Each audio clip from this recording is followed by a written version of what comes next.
You got to be content with what you have in this world. You have to be content with what God has blessed you with.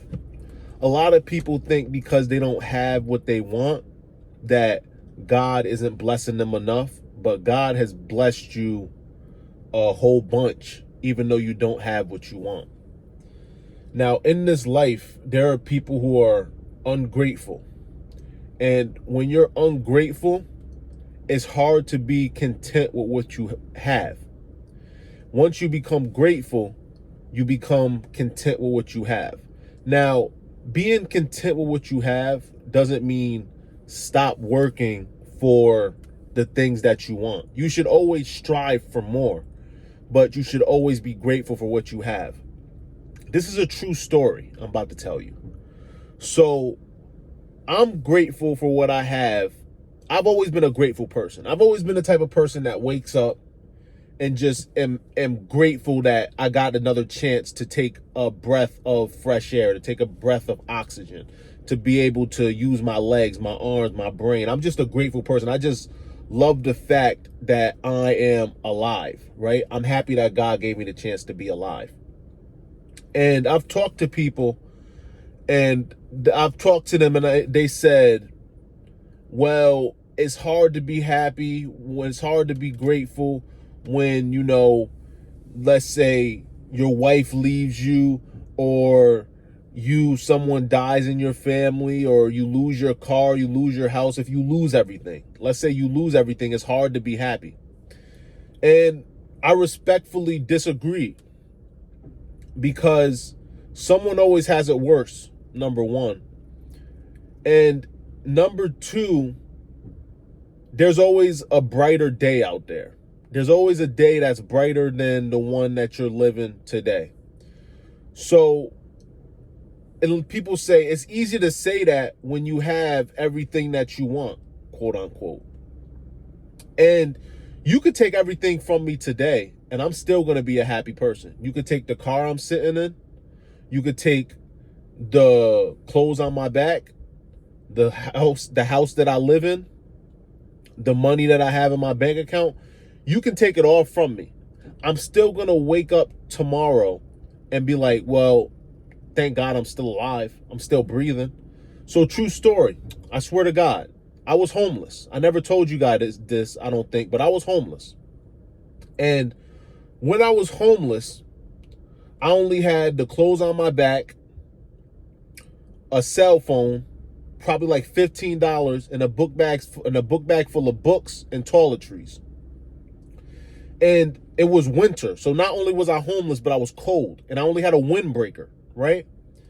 And every day I woke up, I was just grateful that I was still alive. I remember this one day specifically. I remember it like it was yesterday. I was walking to Starbucks to read a book because I just finished filling out all these applications for jobs and stuff like that. And I looked up, and the sun was shining, and the clouds were perfect, and it was a beautiful day. It was cold, but it was a beautiful day. There was no snow on the ground. And I was just like, thank God I'm alive, right? Thank God I'm not in a third world country. Thank God the city that I'm in has a homeless shelter that feeds you. Thank God I'm not starving, right? I was thinking, yeah, I don't have a car. Yeah, I don't have any place to stay. Yeah, I don't have a lot of places to turn to right now. But thank God I'm alive. Thank God for the things that I have. And a lot of people don't thank God for the things that they have. And the reason why I tell you this is because when I say you can take everything from me and I'm still going to look to the sky when the sun is shining and smile, I'm still going to look to the sky when the sun is shining and smile. And I mean that 100,000%. I swear to God, if you take everything from me today, I'm going to smile tomorrow. And a lot of people don't have that mindset. Like, was I sad? Maybe. Maybe for like 4 or 5 minutes, I sat there like, I wish I had a little bit more, but I didn't. But just spending your whole day moping around, feeling sorry for yourself, that's not the way to do it. You have to be the type of person who looks to the sky and goes, a better day is coming, right? When you're in the cold, you don't you just got to sit in the cold, and you just got to be cold, and just know that one day it's going to be warm again. And once you adopt that mindset, you're going to be a happier person. You're going to be a more content person. You're going to be the type of person that people want to be around, that people want to gravitate to, that people want to be around. But nobody wants to be around someone that's negative all the time. No one wants to be around somebody where the glass is half empty. And one thing being homeless taught me was I am not beyond reproach. I'm not beyond falling somewhere where I don't want to be. I'm not beyond that. That can happen to me. And it showed me it can happen to anybody. Like, if you think you're on top of the world and nothing can happen to you, and you're just the man, God can take that from you at any moment. He can take you from here to here, just like that. And that's a true story, that can happen to you.